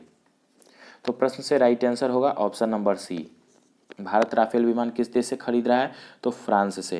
नेक्स्ट है क्वेश्चन नंबर 13 कि सूचना का अधिकार अधिनियम किस वर्ष में पारित हुआ। तो देखिए सूचना का अधिकार जो है सो राइट टू इन्फॉर्मेशन एक्ट किस वर्ष जो है सो लागू किया गया, तो राइट टू इन्फॉर्मेशन आपका 2005 में जो है सो पारित किया गया था। राइट टू इन्फॉर्मेशन 2005 में पारित किया गया था। नेक्स्ट है सेबी से तात्पर्य क्या है, तो देखिए सेबी का फुल फॉर्म क्या होता है, security and exchange board of India. तो ऑप्शन नंबर बी जो है सो इस प्रश्न के लिए राइट आंसर होगा। सेबी से क्या तात्पर्य है, तो security and exchange board of India. देखिए सेबी का मुख्यतः कार्य क्या होता है तो जो भी भारत की आपकी औपनिवेशिक कंपनियां हैं उन सबों का जो है सो आपका ट्रांजैक्शन वगैरह का देख रेख, साथ में जो है सो आपके शेयर बाजार का भी देख रेख करना जो है सो इसका काम होता है सेबी का। क्या नाम है इसका, फुल फॉर्म ही वही है कि security and exchange board of India. SEBI के बारे में अगर कुछ तत्व और देख लेते हैं तो इसकी स्थापना जो है सो 1988 में की गई थी। सेबी की स्थापना कब की गई, 1988 में की गई थी। और इसका मुख्यालय जो है सो हेडक्वार्टर मुंबई में है। वर्तमान में बात करेंगे तो वर्तमान में इसके चेयरमैन हो जाएंगे अजय त्यागी। ठीक है, वर्तमान में इसके चेयरमैन हो जाएंगे अजय त्यागी, वर्तमान में इसके जो है सो चेयरमैन हो जाएंगे सेबी के। नेक्स्ट है क्वेश्चन नंबर 15 कि एन राजम ने किस क्षेत्र में ख्याति प्राप्त की है।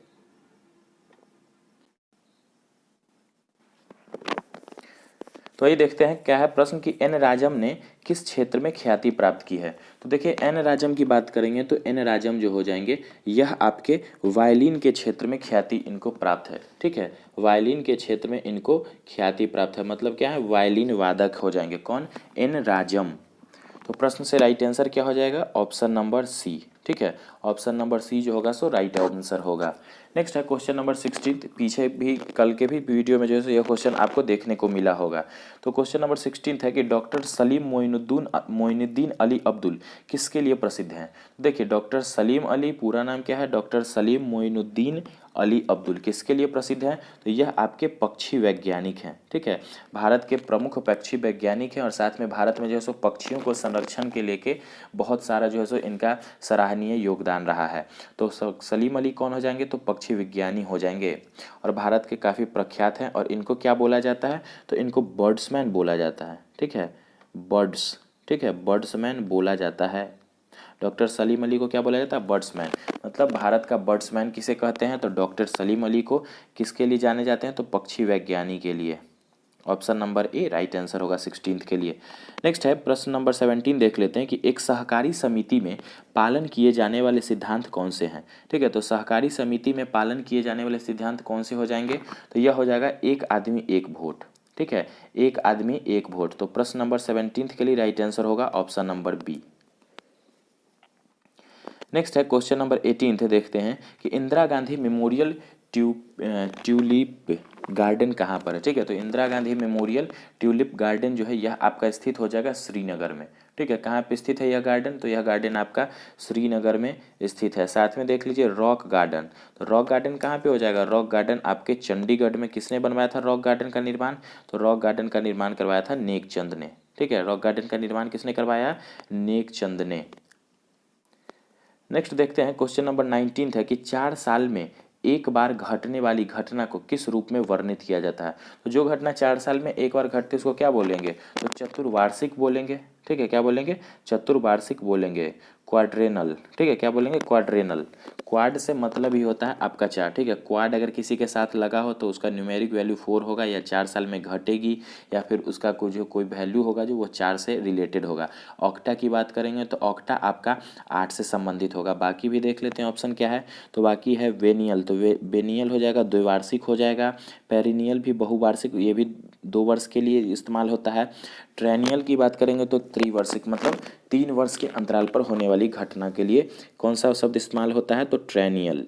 तो प्रश्न में क्या था, 4 वर्ष, तो प्रश्न से राइट आंसर होगा आपका ऑप्शन नंबर बी।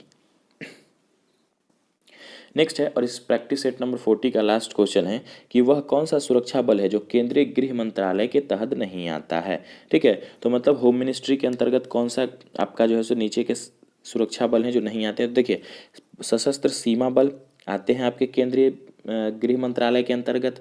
सीमा सुरक्षा बल की बात करेंगे तो बीएसएफ भी आता है। रेलवे सुरक्षा बल जो है सो इस प्रश्न के लिए राइट आंसर होगा। ठीक है, आरपीएफ की बात करेंगे तो आरपीएफ जो है सो आपका होम मिनिस्ट्री के अंतर्गत नहीं आता है। आरपीएफ जो है सो रेलवे मिनिस्ट्री के अंतर्गत आने वाला एक बल है। ठीक है, सुरक्षा बल है। साथ में बात करेंगे भारतीय तिब्बत सीमा पुलिस की, तो यह भी आपका गृह मंत्रालय के अंतर्गत आने वाला एक बल है। ठीक है, सैन्य बल है। तो अगर बात करते हैं, देख लेते हैं चारों ऑप्शन को एक बार फिर से। तो सशस्त्र सीमा बल एसएसबी का गठन कब किया गया, तो एसएसबी का गठन किया गया 1963 में। जल्दी में देख लेते हैं, तो एसएसबी 1963 में इसका ड्यूटी कहाँ पे होता है, तो भारत नेपाल बॉर्डर के साथ साथ भारत भूटान बॉर्डर पे भी इसकी ड्यूटी होती है। सीमा सुरक्षा बल की बात करेंगे बीएसएफ, तो बीएसएफ का गठन किया गया था 1965 में, और इसका जो ड्यूटी होता है भारत पाकिस्तान बॉर्डर के साथ साथ भारत बांग्लादेश बॉर्डर पे इसकी ड्यूटी होती है। रेलवे सुरक्षा बल की बात करेंगे तो रेलवे सुरक्षा बल का ड्यूटी होता है, मतलब भारतीय रेलवे की जितने भी आपके कारखानाएँ हैं या फिर स्टेशन वगैरह हैं, ट्रेन है, मतलब रेलवे की पूरा सुरक्षा के लिए जो है सो रेलवे सुरक्षा बल का गठन किया गया था। कब, तो रेलवे सुरक्षा बल का जो स्थापना हुआ था यह आपका 1957 में किया गया था। आरपीएफ का स्थापना कब हुआ, तो 1957 में। अभी तत्काल में इसका नाम जो बदल के कर दिया गया है रेलवे सुरक्षा बल सेवा। ठीक है, और देख लेते हैं आईटीबीपी के बारे में, भारतीय तिब्बत सीमा पुलिस। तो आईटीबीपी का गठन किया गया था 1962 में भारत चाइना युद्ध के बाद, और इसकी जो है सो ड्यूटी होती है, मतलब भारत और चाइना बॉर्डर पे आईटीबीपी की तैनाती होती है। तो इस तरह से जो है सो आपका प्रैक्टिस सेट नंबर 40 कंप्लीट होता है। आइए देखते हैं प्रैक्टिस सेट नंबर 41 के फर्स्ट नंबर क्वेश्चन को। तो 41 का फर्स्ट नंबर क्वेश्चन है कि टॉकिंग पीपुल विथ यू। ठीक है, talking people with you only way to make wing things happen पुस्तक के लेखक डेविड नोवाक हैं। ठीक है, तो यह प्रश्न जो है यह आपका यह कथन क्या है, यह कथन आपका सही है। दूसरा कथन है कि यह पुस्तक पेप्सिको के सीईओ इंदिरा न्यू के कैरियर पर केंद्रित है, तो यह भी आपका सही है। तो प्रश्न से राइट आंसर क्या होगा, ऑप्शन नंबर सी, 1 और 2 दोनों सही हैं। तो प्रश्न से राइट आंसर होगा ऑप्शन नंबर सी। नेक्स्ट है क्वेश्चन नंबर सेकंड, देखते हैं कि कलिंग पुरस्कार कौन देता है। तो देखिए कलिंग पुरस्कार को देने की बात होगी तो कलिंग पुरस्कार यूनेस्को के द्वारा दिया जाता है, किस क्षेत्र में, तो विज्ञान के क्षेत्र में। ठीक है, विज्ञान के क्षेत्र में। लेकिन जब इसकी स्थापना हुई थी तो यूनेस्को और ओडिशा सरकार ने मिलकर इसकी स्थापना की थी। बीजू पटनायक उस समय ओडिशा के मुख्यमंत्री हुआ करते थे और उनके सहयोग से जो है सो कलिंग पुरस्कार की शुरुआत की गई थी। लेकिन दिया जाता है कलिंग पुरस्कार यूनेस्को के द्वारा ही। ठीक है, कलिंग पुरस्कार यूनेस्को के द्वारा दिया जाता है, किस क्षेत्र में, तो विज्ञान के क्षेत्र में दिया जाने वाला पुरस्कार है। नेक्स्ट है क्वेश्चन नंबर थर्ड, देख लेते हैं कि संयुक्त राष्ट्र संघ यूएनओ का महासचिव बनने वाले पहले अफ्रीकी व्यक्ति कौन हो जाएंगे। ठीक है, तो यूएनओ का महासचिव बनने वाले पहले अफ्रीकी व्यक्ति की बात करेंगे तो वो हो जाएंगे बुतरस घाली। ठीक है, कौन हो जाएंगे, बुतरस घाली। और कहाँ के थे, किस देश के, तो यह आपके इजिप्ट के थे। किस देश के हो जाएंगे, तो यह आपके इजिप्ट के थे, इजिप्ट के थे। क्या नाम था, बुतरस घाली। और पहले अफ्रीकी व्यक्ति थे जो कि यूनाइटेड नेशन ऑर्गेनाइजेशन के आपके महासचिव बनाए गए थे। बात करेंगे यूनाइटेड नेशन ऑर्गेनाइजेशन की, तो इसकी स्थापना कब हुई थी, तो इसकी स्थापना हुई थी 1945 में। यूनाइटेड नेशन ऑर्गेनाइजेशन का स्थापना हुआ था 1945 में। और वर्तमान में इसके महासचिव कौन हो जाएंगे, तो वर्तमान में इसके महासचिव हैं एंटोनियो गुटेरस। कौन हो जाएंगे, एंटोनियो। ठीक है, एंटोनियो गुटेरस, एंटोनियो गुटेरस। ये सब प्रश्न भी आपको हमेशा याद रखना है। और किस देश से हैं, तो यह आपके पुर्तगाल से हैं। एंटोनियो गुटेरस किस देश से हो जाएंगे, तो पुर्तगाल से हो जाएंगे एंटोनियो गुटेरस। वर्तमान में यूनाइटेड नेशन ऑर्गेनाइजेशन के महासचिव हैं। नेक्स्ट है क्वेश्चन नंबर फोर्थ है, एक तरफ आपके कुछ देश के नाम है, दूसरी तरफ संबंधित मुद्रा है। देख लेते हैं। तो देखिए अगर कोरिया की बात करेंगे तो कोरिया का मुद्रा आपका वान होगा, पीछे भी बताया गया था। भूटान की मुद्रा न्यूक्लियट्रम होती है। मंगोलिया की बात करेंगे तो मंगोलिया की मुद्रा को तुगरिक बोलते हैं। और चाइना की मुद्रा युआन होती है। तो ए बी सी डी चारों आपका सही सुमेल है और सामने है। तो प्रश्न से राइट आंसर क्या हो जाएगा, ऑप्शन नंबर ए जो है सो फोर्थ नंबर प्रश्न के लिए राइट आंसर होगा। फिर से देखिए, कोरिया वान, भूटान के लिए न्यूक्लियट्रम, मंगोलिया के लिए तुगरिक और चाइना की करेंसी हो जाएगी युआन। नेक्स्ट देखते हैं क्वेश्चन नंबर फिफ्थ है कि जब भारत एक गणतंत्र बन गया तब परमवीर चक्र किस स्थान पर आया था। तो देखिए भारत जब गणतंत्र बना, कब हुआ था भारत गणतंत्र, तो भारत गणतंत्र हुआ था 26 जनवरी 1950 को। और इसी दिन हम लोग क्या रिपब्लिक डे या फिर गणतंत्र दिवस मनाते हैं।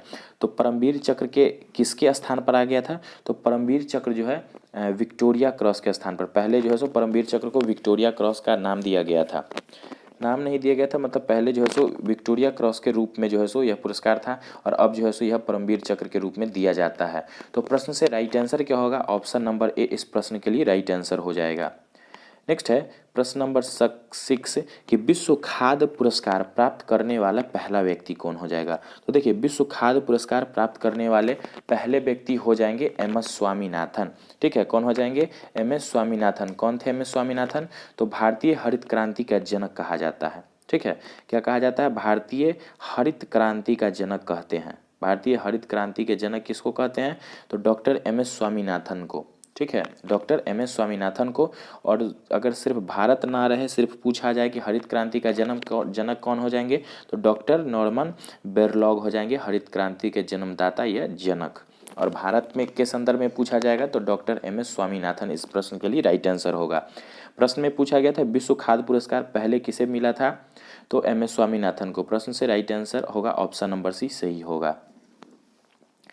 नेक्स्ट है प्रश्न नंबर 7 देख लेते हैं। एक तरफ आपके कुछ समिति या आयोग दिए गए हैं, दूसरी तरफ जो है सो संबंधित विषय हैं।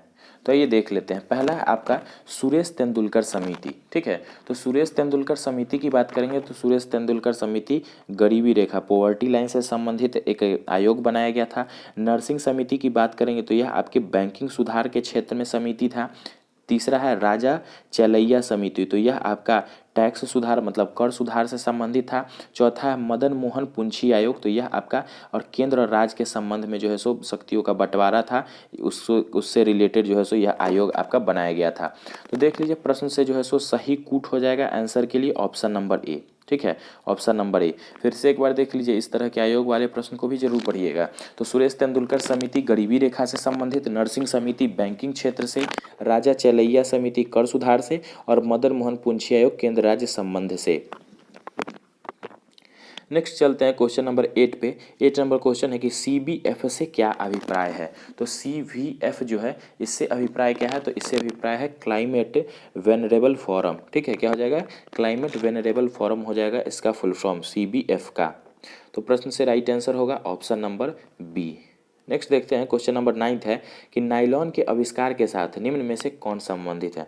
तो नायलॉन का आविष्कार किनके द्वारा किया गया था, तो नायलॉन के आविष्कार से संबंधित है डॉक्टर वेलेस एच कैराथर्स। ठीक है, नायलॉन का आविष्कार किसने किया था, तो डॉक्टर वेलेस एच कैराथर्स जो है सो नायलॉन के आविष्कार से संबंधित हो जाएंगे। तो प्रश्न से राइट आंसर होगा ऑप्शन नंबर डी।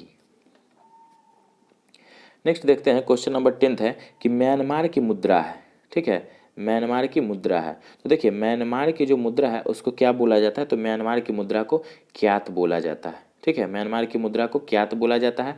साथ में अगर टका की बात करेंगे तो टका आपका बांग्लादेश की मुद्रा को टका बोला जाता है। तो प्रश्न नंबर 10 के लिए राइट आंसर होगा ऑप्शन नंबर डी। म्यांमार की मुद्रा को क्या बोलते हैं, म्यांमार की मुद्रा को क्यात बोलते हैं। नेक्स्ट है क्वेश्चन नंबर 11 की गद्दी कौन है। ठीक है, गद्दी कौन है, तो देखिए गद्दी जो है सो आपके हिमाचल प्रदेश के मेषपाल को बोला जाता है। ठीक है, हिमाचल प्रदेश के मेषपाल को गद्दी बोला जाता है। प्रश्न से राइट आंसर होगा ऑप्शन नंबर सी। 11th के लिए राइट आंसर क्या हो जाएगा, ऑप्शन नंबर सी, हिमाचल प्रदेश के मेषपाल। नेक्स्ट है क्वेश्चन नंबर 12 कि थॉमस कप का संबंध किस खेल के साथ है। ठीक है, थॉमस कप का संबंध किस खेल के साथ है, तो देखिए थॉमस कप का जो संबंध है वह आपका बैडमिंटन के साथ है। ठीक है, थॉमस कप का संबंध किस खेल से है, तो बैडमिंटन से। देखिए थॉमस कप जो होता है ना, बैडमिंटन में पुरुषों का वर्ल्ड कप जो होता है, बैडमिंटन का मतलब पुरुषों का जो वर्ल्ड कप होता है बैडमिंटन का वर्ल्ड टाइटल, तो उसमें जो जीतने वाले को थॉमस कप से सम्मानित किया जाता है। उसमें जीतने वाले को किसे, थॉमस कप से सम्मानित किया जाता है। थॉमस कप संबंधित हो जाएगा बैडमिंटन से।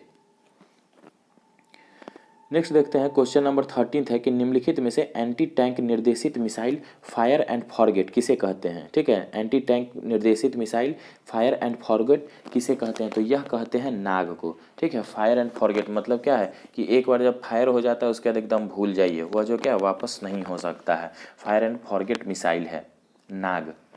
तो प्रश्न से राइट आंसर क्या होगा, ऑप्शन नंबर डी।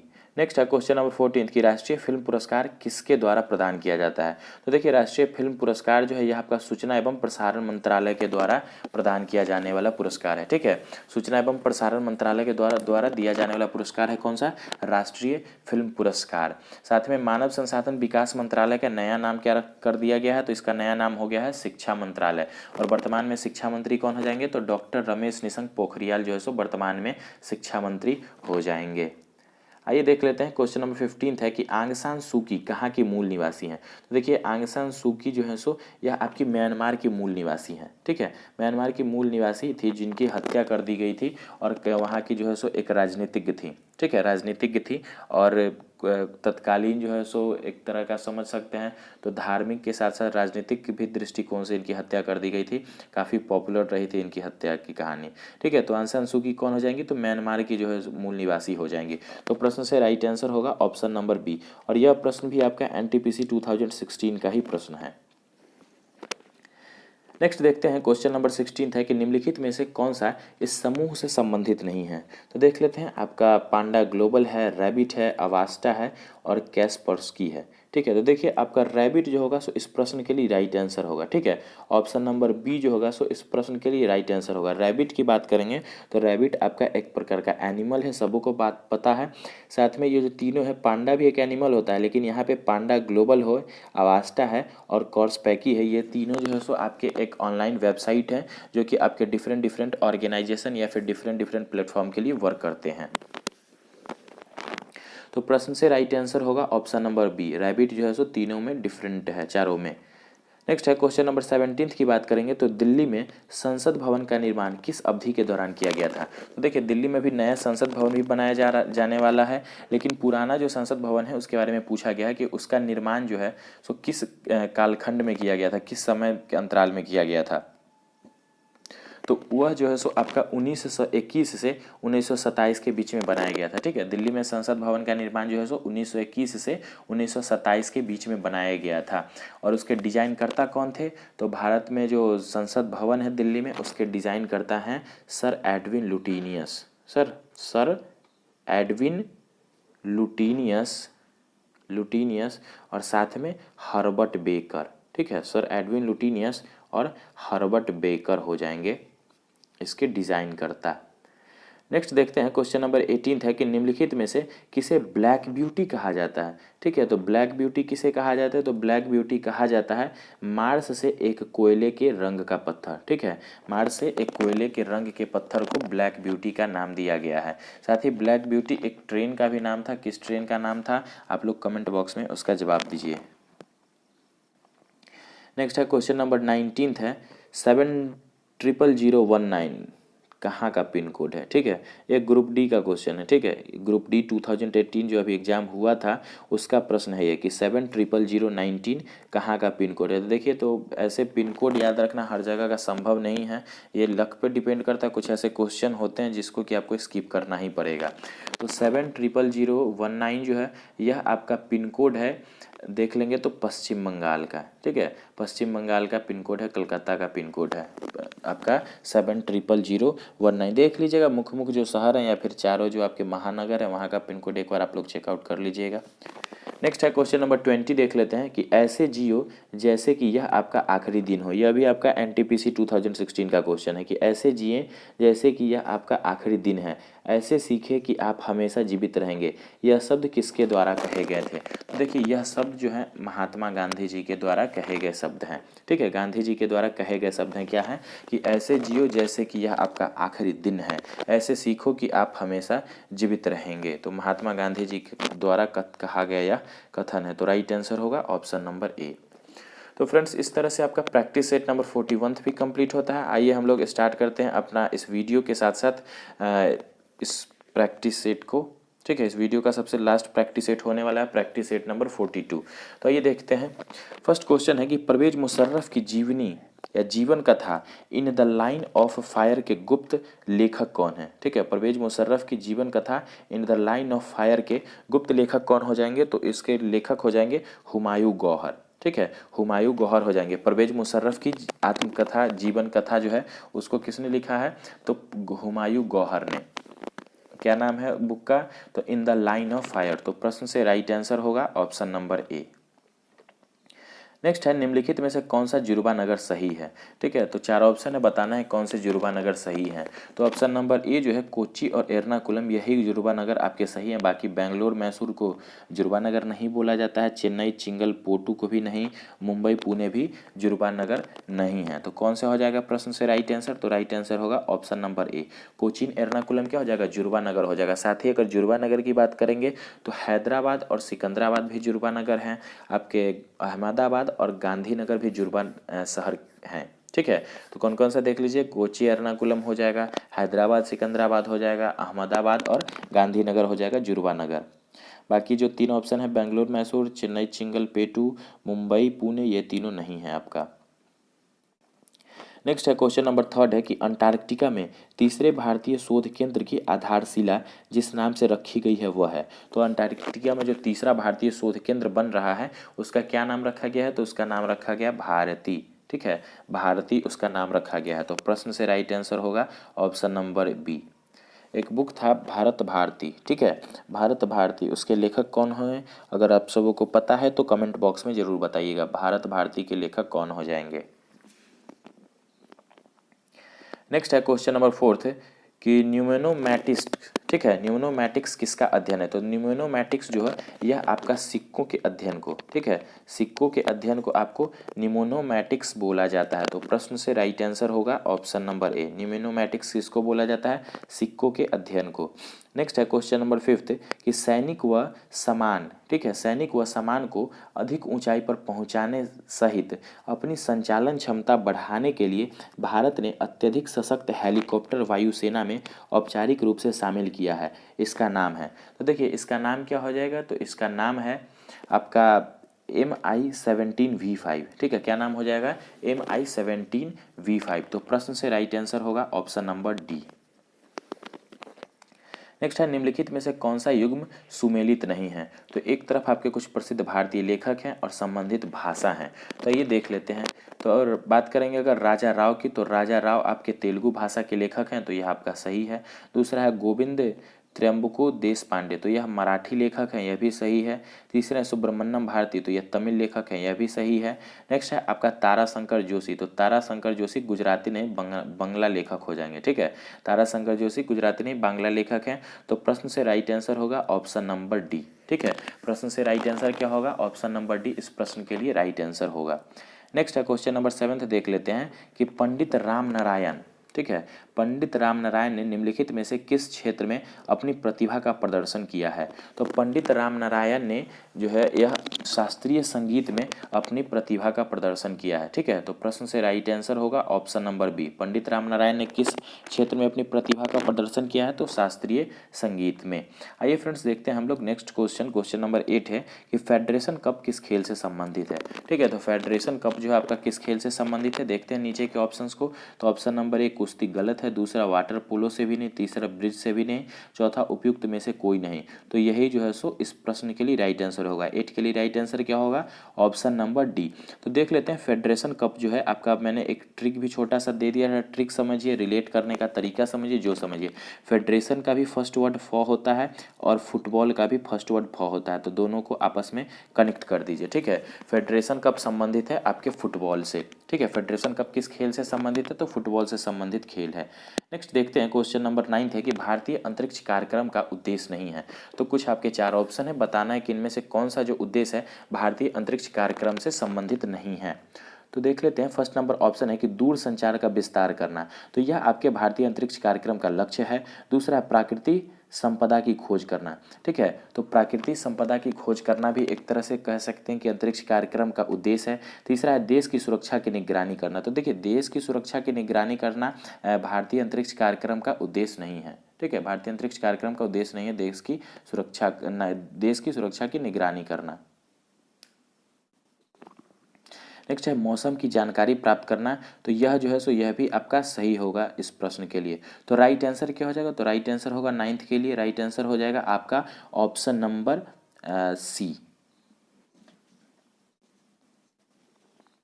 नेक्स्ट है क्वेश्चन नंबर 10 देख लेते हैं कि जनगणना 2011 के अनुसार न्यूनतम साक्षरता दर वाला राज्य कौन सा है, ठीक है। तो जनगणना 2011 के अनुसार न्यूनतम साक्षरता वाला राज्य जो हो जाएगा बिहार हो जाएगा, ठीक है। न्यूनतम साक्षरता की बात हो जाएगी तो बिहार न्यूनतम साक्षरता वाला राज्य हो जाएगा और अधिकतम साक्षरता वाला राज्य जो है सो केरल होगा, ठीक है। अधिकतम साक्षरता वाला राज्य हो जाएगा केरल और न्यूनतम साक्षरता वाला राज्य हो जाएगा बिहार। तो प्रश्न से राइट आंसर होगा ऑप्शन नंबर सी, ठीक है। 10th के लिए right answer option number C. Next है क्वेश्चन नंबर 11 है कि जनांकिकीय अंतराल शब्द क्या सूचित करता है, ठीक है। तो जनांकिकीय अंतराल शब्द जो है यह सूचित करता है जन्म व मृत्यु दर के बीच में अंतर, ठीक है। जन्म व मृत्यु दर के बीच में अंतर जो है सो किसके द्वारा सूचित किया जाता है, तो जनांकिकीय अंतराल के द्वारा। तो 11th नंबर प्रश्न के लिए राइट आंसर होगा ऑप्शन नंबर डी, ठीक है। इस प्रश्न के लिए राइट आंसर हो जाएगा आपका ऑप्शन नंबर डी। नेक्स्ट देखते हैं क्वेश्चन नंबर 12 है कि भारत में पिछली बार किस ओलंपिक खेल में हॉकी में स्वर्ण पदक जीता था, ठीक है। तो भारत ने हॉकी में सबसे पीछे जो है सो अभी तक किस वर्ष में ओलंपिक में स्वर्ण पदक जीता है, तो देख लेते हैं। तो हॉकी में भारत ने जो है सन 1980, ठीक है, सन 1980 जो मॉस्को में हुआ था वहाँ पे लास्ट बार जो है सो आपका गोल्ड मेडल जीता था, किस में, तो हॉकी में।